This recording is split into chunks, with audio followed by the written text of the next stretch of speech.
आप सभी का अभिवादन। अभी तक हमने काव्य प्रकाश के 2 भाग पढ़े। प्रथम भाग में मंगलाचरण और द्वितीय भाग में काव्य के प्रयोजनों का अध्ययन किया। अब हम आज काव्य के हेतु का अध्ययन करेंगे। मम्मट कहते हैं, एवं अस्य प्रयोजनम उक्त्वा, एवं इस प्रकार से, अस्य इसके, प्रयोजनम उक्त्वा प्रयोजन को कहकर, कारणम आह कारण को कहते हैं। एवं इस प्रकार से अर्थात जो हमने पहले कहा उस प्रकार से, अस्य कस्य काव्यस्य, अस्य काव्यस्य प्रयोजनम उक्त्वा प्रयोजन को कहने के उपरांत, कहने के पश्चात, उक्त्वा कर्या करके अर्थ में प्रयुक्त होता है तो कह दिया गया है प्रयोजन। अब प्रयोजन को उक्त्वा कहकर, कारणम आह, अब इस काव्य के कारण को कहते हैं। क्या है कारण, क्या है हेतु? शक्तिर निपुणता लोक शास्त्र काव्याद्यवेक्षणात् काव्यज्ञ शिक्षयाभ्यास इति हेतुस्तद उद्भवे।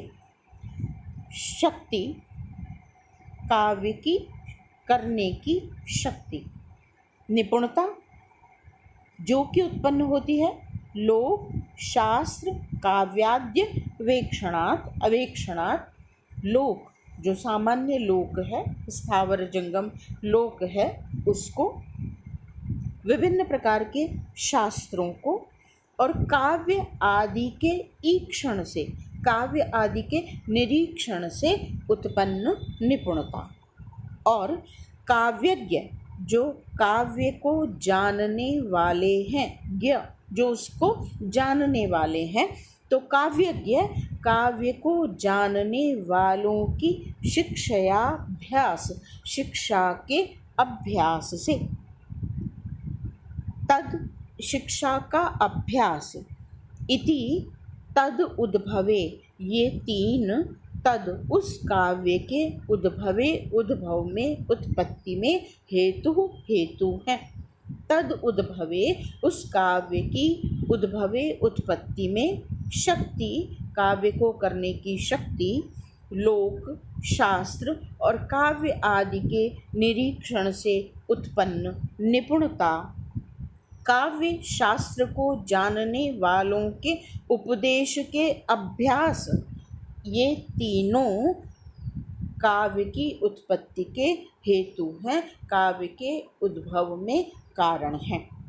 अब ये तीनों हमने यहाँ पर क्योंकि 3 पढ़ा इसलिए हमने कहा ये तीनों, लेकिन काव्य प्रकाशकार ने यहाँ पर हेतु शब्द का प्रयोग किया है, हेतु पद का प्रयोग किया है जो कि एक वचन में है। तो इसका तात्पर्य क्या हो जाता है कि ये काव्य के 3 हेतु नहीं हैं, अपितु काव्य की उत्पत्ति में ये तीनों मिलकर एक ही हेतु बनते हैं। अर्थात व्यक्ति के अंदर काव्य करने की शक्ति, विभिन्न प्रकार के ग्रंथों, लोक और शास्त्र आदि की सूक्ष्म निरीक्षण शक्ति से उत्पन्न निपुणता जिसे व्युत्पत्ति कहा गया है, और काव्य को जानने वाले जो लोग हैं, विद्वान हैं, उन विद्वानों के उपदेश का पुनः पुनः अभ्यास, बार बार किया जाना, अर्थात अभ्यास, ये काव्य की उत्पत्ति के हेतु रूप हैं।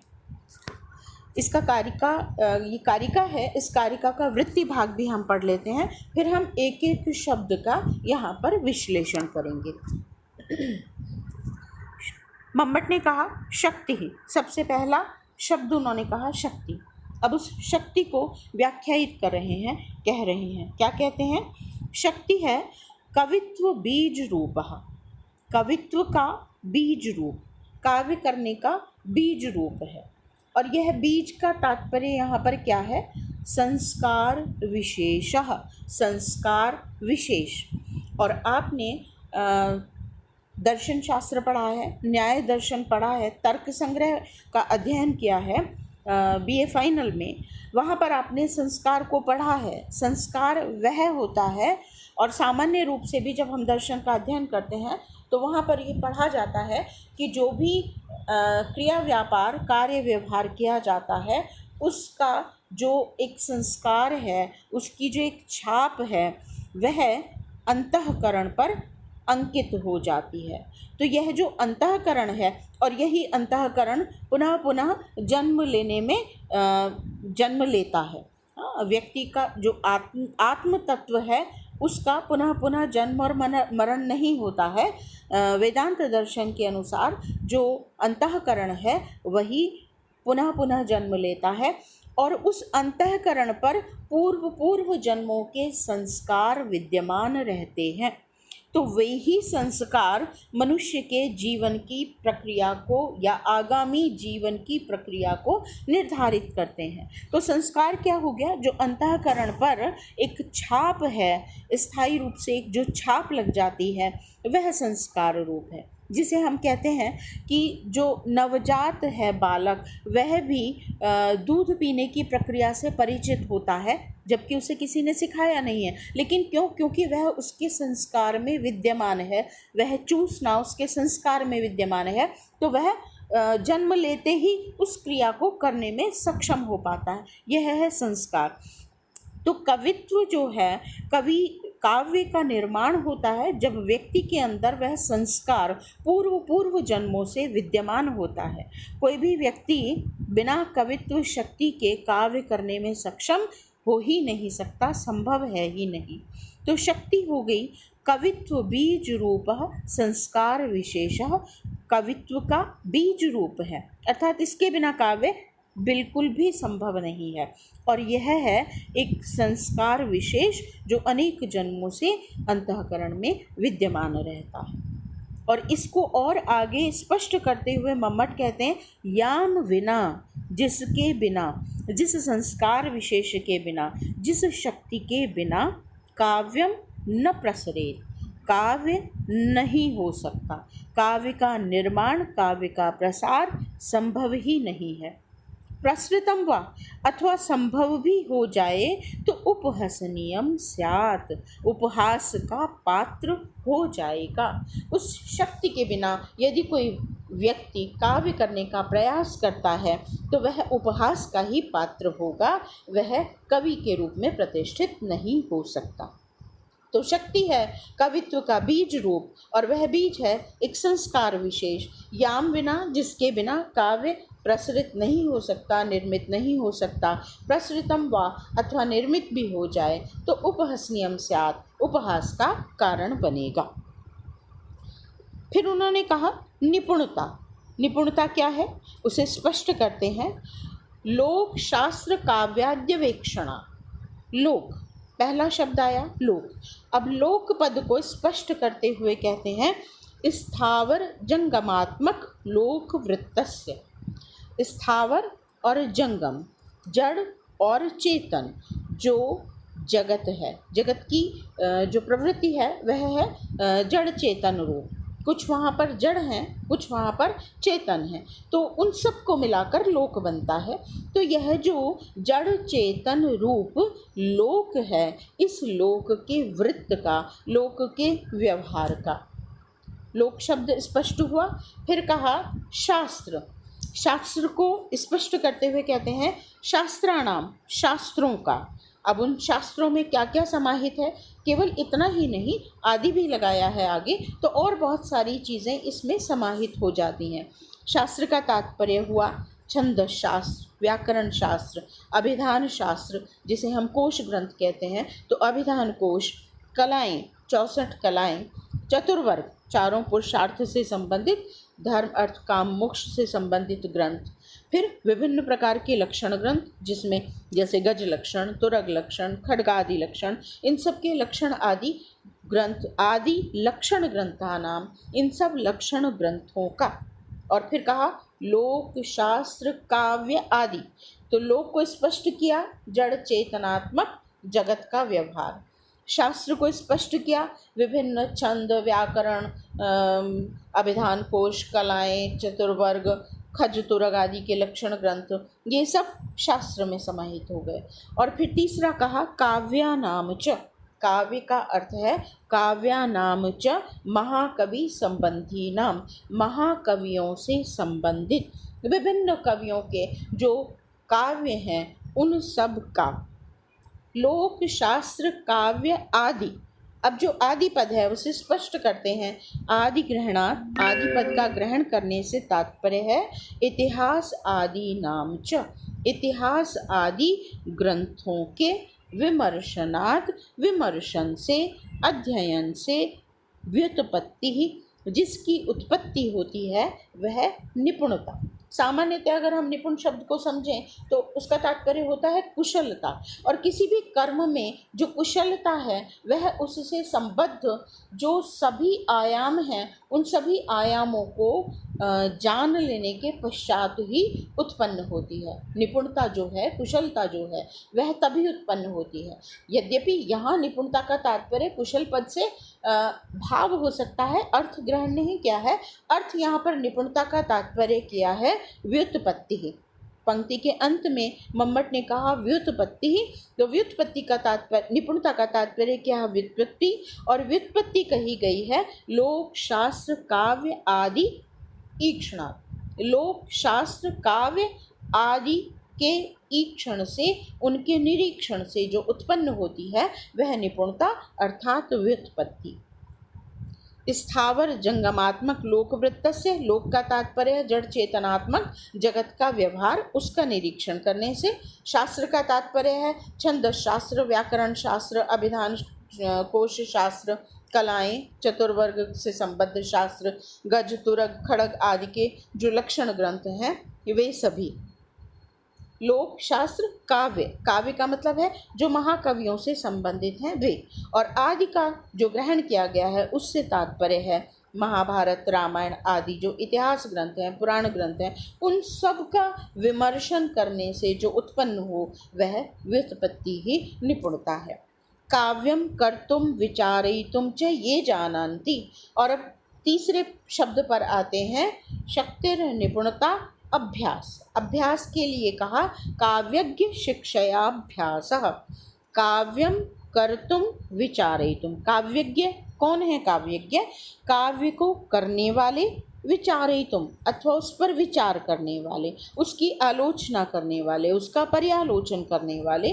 तो काव्य को करने वाले जो काव्य का निर्माण करते हैं ऐसे कवि आदि, और विचारयितुम च ये जानन्ति, अथवा जो उस पर विचार करना जानते हैं, उसके एक एक शब्द पर विचार करना जानते हैं, ये सभी हैं काव्यज्ञ।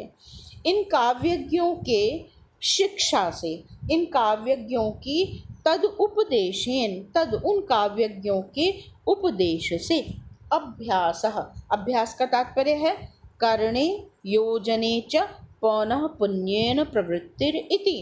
काव्य को करने में और योजन में, पौनः पुण्येन बार बार, पुनः पुनः, प्रवृत्ति का होना, यह है अभ्यास। और फिर कहा त्रयः समुदिता, ये तीनों ही समुदित रूप से, एकत्रित रूप से, सम्मिलित रूप से, न तो व्यस्तः, अलग अलग नहीं, व्यस्त नहीं, पृथक पृथक नहीं, न तो व्यस्ता, त्रयः समुदिता, ये तीनों समुदित रूप में ही, तीनों एकत्रित रूप में ही, तस्य काव्यस्य, उस काव्य के उद्भवे निर्माणे समुल्लासे च, उद्भव में, निर्माण में, समुल्लास में, हेतु, हेतु है, हेतु है एक वचन है, हेतु है, न तो हेतवः, हेतवः बहुत हेतु नहीं है, बहुवचन नहीं है, अर्थात तीनों पृथक पृथक हेतु नहीं है, अपितु एक ही हेतु है।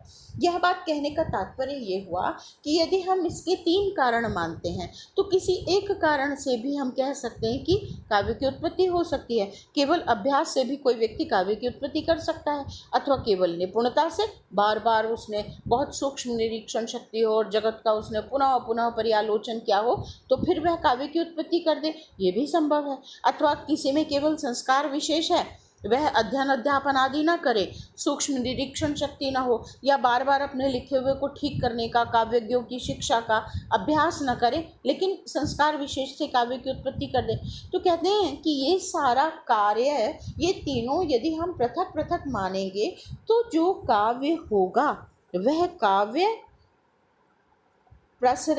उपहासनीयम स्यात्, उपहास का पात्र बनेगा। जब ये तीनों सम्मिलित रूप से काव्य के कारण बनते हैं तब जो काव्य बनता है, इसके लिए देखिए शब्द का प्रयोग किया यहाँ, तस्य काव्यस्य, उस काव्य की। अब कह सकते हैं भाई कि यहाँ पर काव्य की उत्पत्ति मात्र ही कहा जा रहा है, तस्य काव्यस्य का क्या तात्पर्य है? तो यहाँ हमें समझना पड़ेगा, मम्मट ध्वनि और रस के समन्वयक आचार्य हैं, तो तस्य काव्य से, उस काव्य के, इस काव्य के आगे इसी उल्लास में हम पढ़ेंगे काव्य के 3 भेद कहे हैं, उत्तम काव्य, मध्यम काव्य और अधम काव्य। तो जो उत्तम काव्य है, जहाँ पर व्यंग्य की प्रधानता है और जो संसार में सर्वाधिक ग्राह्य है रसास्वादन की दृष्टि से, पठन पाठन की दृष्टि से, वो जो काव्य है जिसे हम ध्वनि काव्य कहें या रस काव्य कहें, उस काव्य की उत्पत्ति का हेतु ये तीनों मिलकर ही बनते हैं। न व्यस्ता समुदिता एव, अलग अलग कारण नहीं बनते हैं, अपितु समुदिता एव, मिलकर ही कारण बनते हैं। क्योंकि संस्कार विशेष है, वह काव्य की उत्पत्ति का कारण बनेगा। और जब कवि अपने आसपास के वातावरण की सूक्ष्म निरीक्षण करने में समर्थ होता है, साथ ही उसका अध्ययन बहुत विस्तृत होता है। आप एमए फाइनल में इसे पढ़ रहे हैं, इससे पहले आपने बीए फाइनल में विभिन्न कवियों के काव्यों को पढ़ा है, और वहाँ जब हम व्याख्या करते हैं तो उनके वर्णनों को पढ़ते हुए हम कहते हैं कि देखिए यहाँ पर कवि की कितनी सूक्ष्म निरीक्षण शक्ति का अनुभव हो रहा है, या कवि के शकुन शास्त्र का अनुभव हो रहा है, या यहाँ पर कवि के व्याकरण शास्त्र का अनुभव हो रहा है, या उसके ध्वनि शास्त्र का अनुभव हो रहा है। इसका तात्पर्य है कि श्रेष्ठ कवि तभी होता है जब वह इन सब का अध्ययन किया हुआ होता है। जब तक समग्रता नहीं आएगी तब तक वह जो काव्य है वह काव्य ग्राह्य नहीं होगा, सहृदय आह्लादक नहीं होगा। जो काव्य की प्रथम पहचान है कि वह सहृदयों के लिए आह्लादक होना चाहिए, रस को प्रदान करने वाला, आनंद को देने वाला होना चाहिए, तो वह सहृदय आह्लादक नहीं हो सकता जब तक कि कवि का अध्ययन, कवि का निरीक्षण इतना विस्तृत, इतना विशाल और इतना संवेदना से भरा हुआ न हो। और फिर इसके साथ ही केवल इन दोनों तत्वों के विद्यमान होने पर भी अगर काव्य कर दिया गया और प्रसरित कर दिया गया, वह भी उचित नहीं है, वह भी सहृदय आह्लादक उतना नहीं बनेगा।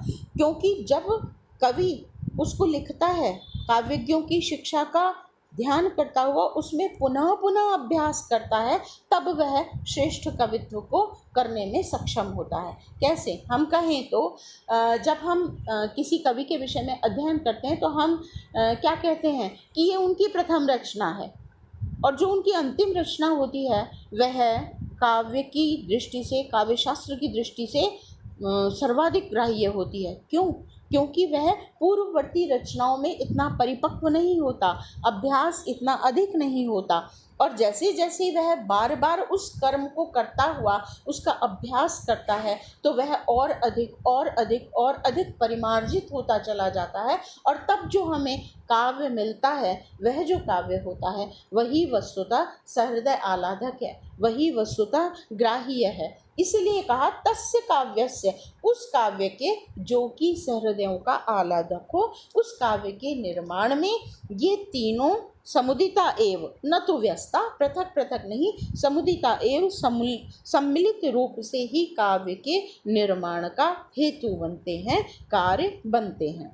ठीक है, एक बार पुनः इन तीनों शब्दों को हम और विस्तृत व्याख्या के साथ यहाँ पर देखेंगे। देखिए, इन्होंने कहा शक्ति, शक्ति है कवित्व का बीज रूप, और बीज कहा संस्कार, जो पूर्व जन्म की काव्यगत वासनाओं को पुनर्जीवित करने का जो गुण है वह है संस्कार। और ये जो विशिष्ट व्यक्तियों में ही होता है, और विभिन्न आचार्यों ने इस विशिष्ट शक्ति को प्रतिभा नाम दिया है। शक्ति काव्य प्रकाशकार ने कहा, और इसी को अन्य आचार्यों ने प्रतिभा के नाम से भी कहा है। प्रतिभा शब्द को अभिधान कोश में स्पष्ट करते हुए कहा है, प्रज्ञा नव नवोन्मेष शालिनी प्रतिभा प्रज्ञा, प्रज्ञा नव नवोन्मेष शालिनी प्रतिभा मता। प्रज्ञा क्या है? नित्य नूतन का उन्मेष करने वाली जो प्रतिभा है उसे प्रज्ञा कहा है। और यहाँ भी प्रतिभा शब्द क्या है उसको स्पष्ट कर रहे हैं। प्रतिभा अपूर्व वस्तु निर्माण क्षमा प्रज्ञा। प्रतिभा क्या है? जो अपूर्व, पहले कभी नहीं हुई ऐसी वस्तु का निर्माण करने में जो समर्थ है वह प्रज्ञा प्रतिभा है। और ऐसी प्रतिभा जो नित्य नूतन का उन्मेष करने में सक्षम हो वह बुद्धि प्रतिभा कहलाती है। इसी प्रतिभा को काव्य प्रकाशकार ने शक्ति कहा है। यह कवियों के हृदय में जन्म जन्मों से संचित होती है और फिर काव्य के रूप में प्रादुर्भूत होती है, इसीलिए इसे कवित्व का बीज कहा है। जिसे हम कहते हैं जन्मना प्राप्त शक्ति, जिसे हम कहते हैं दैवीय शक्ति, अर्थात यह तो जन्मना कवि है, यह जो भाव है यह शक्ति रूप तत्व है। आचार्य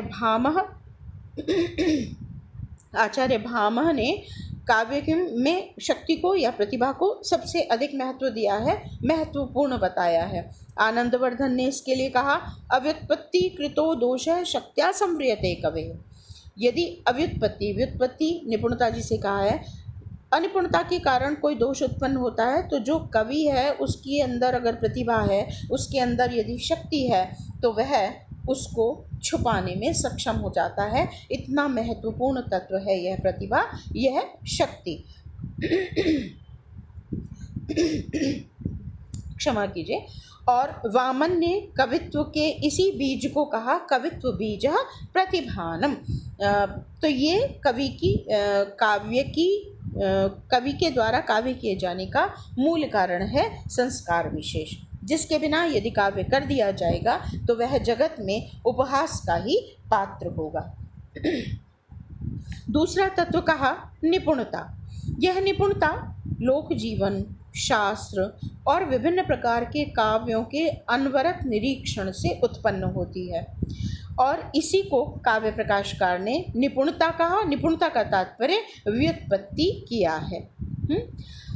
व्युत्पत्ति समस्त पदार्थ पौर्वापर्य पर्यालोचन कौशलम व्युत्पत्ति। व्युत्पत्ति शब्द का अर्थ है सभी पदार्थों के पौर्वापर्य का, पूर्व और अपरता का पर्यालोचन, भली भांति आलोचन करने का जो कौशल है, जो क्षमता है, उसे हम व्युत्पत्ति कहते हैं। तो यही भाव लोकशास्त्र काव्याद्य वेक्षणात् में स्पष्ट हो जाता है। अब यहाँ अगर हम बात करें तो उन्होंने कहा जैसे छंद, व्याकरण, अभिधान कोश, पिंगल रचित छंद शास्त्र, पाणिनि, कात्यायन, पतंजलि आदि के व्याकरण ग्रंथ, अभिधान कोश, अमर सिंह कृत या हलायुध कृत जो कोश ग्रंथ हैं जिनमें शब्दों के अर्थों को बताया गया है, कवि के लिए उनको भी जानना आवश्यक है। किसी भी एक वस्तु के लिए बार बार एक ही शब्द का प्रयोग कवित्व में विशेषता को उत्पन्न नहीं करता। एक ही शब्द के जब बहुत सारे पर्यायवाचियों का आवश्यकता अनुसार कवि प्रयोग करता है तो वह काव्य चमत्कार उत्पन्न करने वाला होता है। तो अभिधान कोशों का ज्ञान भी आवश्यक है। चतुर्वर्ग धर्मार्थ काम मोक्ष, क्योंकि पुरुषार्थ चतुष्टय की प्राप्ति काव्य का प्रयोजन कहा गया है अनेक आचार्यों के द्वारा। तो जब तक कवि उस पुरुषार्थ चतुष्टय के बताने वाले ग्रंथों का अध्येता नहीं होगा वह अपने काव्य में उनका समायोजन नहीं कर पाएगा। फिर वर्णन करते समय गज का वर्णन, तुरग का वर्णन,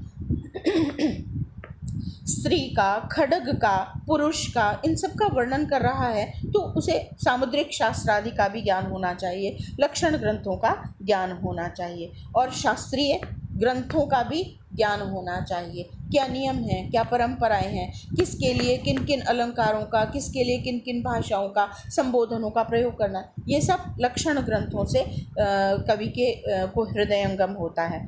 और फिर जब महाकवियों के काव्यों का पुनः पुनः अध्ययन किया जाता है तो उसे जो वर्णन शैली है वो पता चलती है। तो इन सब का सूक्ष्म निरीक्षण और अध्ययन ही कवि को व्युत्पत्ति परक बनाता है, निपुण करता है। और आदि का ग्रहण करने से इतिहास पुराण आदि का कथन यहाँ पर किया गया है। कलाएं कहा, देखिए छंद, व्याकरण, अभिधान कोश, कला, 64 कलाएं हैं। 64 कलाओं में कुछ की जैसे नृत्य कहा गया है, नृत्य गीत प्रभृतयः कला कामार्थ संशयः।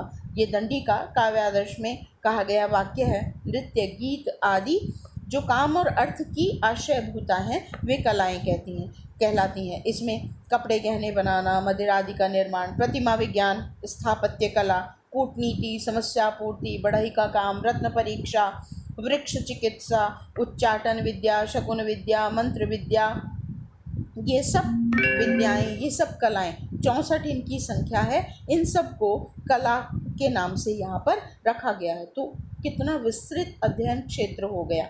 यजुर्वेद के 30वें अध्याय में 22 मंत्रों में इन सभी कलाओं का वर्णन और नामशः कथन किया गया है। तो इन सब का अध्ययन भी कवि को जब होता है तो उसका जो काव्य होता है वह उस गहराई को लिए हुए होता है जो तस्य काव्यस्य उद्भवे कारणम भवति, उस काव्य के अर्थात सहृदय आह्लादक काव्य के निर्माण में कारण बनता है। ये हो गया व्युत्पत्ति।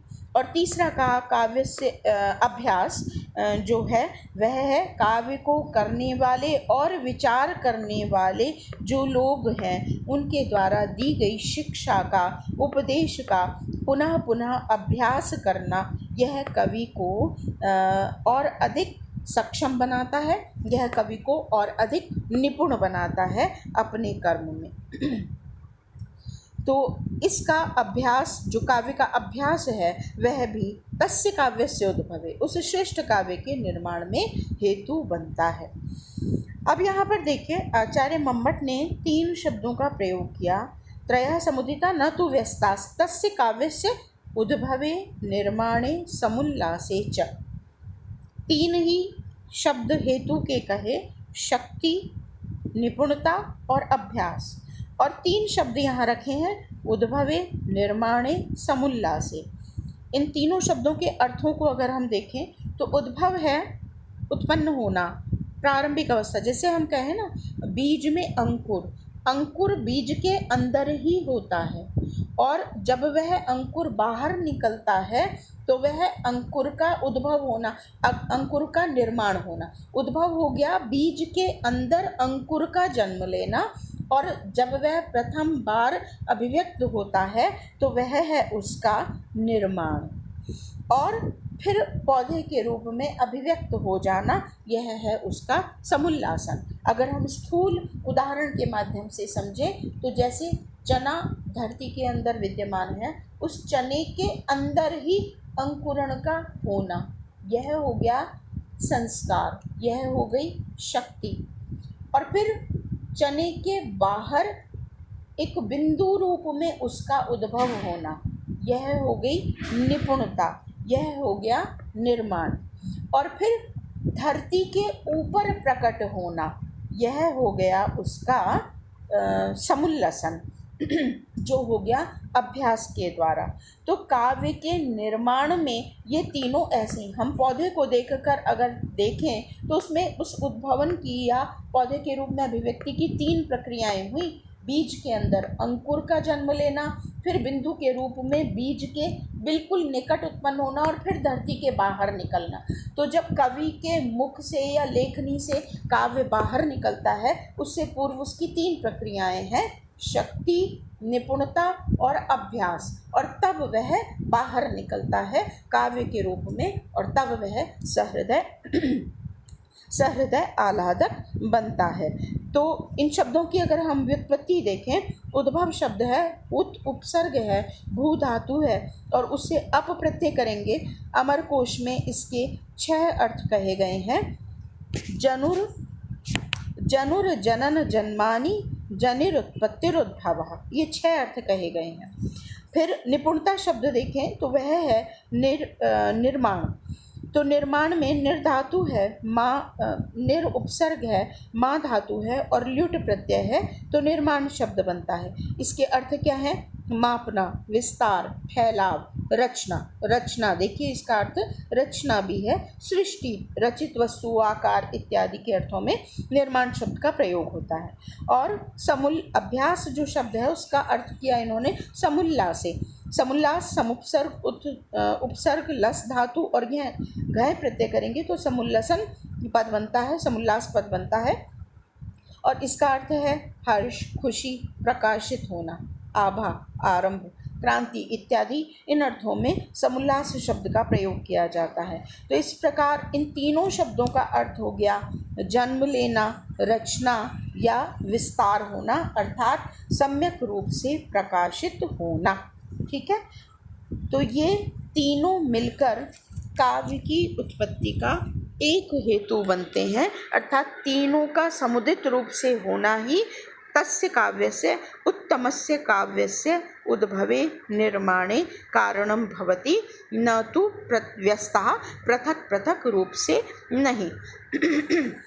यहाँ आचार्यों द्वारा टीका करते समय यह भी कहा गया है कि जैसे कहा जाता है जात्याकृति व्यक्तयः पदार्थ, जो पदार्थ है वह जाति आकृति आदि को अभिव्यक्त करता है, तो वहाँ पदार्थ एक ही कहा गया है, एक वचन में कहा गया है, लेकिन वह उन सब को अभिव्यक्त करने वाला है, अर्थात एक वचन का कारक होकर भी वह उन सब के भाव को अपने में समेटे हुए है। इसी तरह से हेतु एक वचन में प्रयुक्त है, लेकिन वह अपने साथ हेतु, शक्ति, निपुणता और अभ्यास, इन तीनों का समाहार या इन तीनों का जो समुदाय है वह अपने आप में समेटे हुए है। तो यह काव्य प्रकाशकार मम्मट के द्वारा काव्य के हेतु के विषय में कहा गया है। और इसके अगले अध्याय में हम अब काव्य के लक्षण को पढ़ेंगे और फिर उसके बाद काव्य के भेदों का अध्ययन करेंगे। आज के लिए इतना ही। धन्यवाद।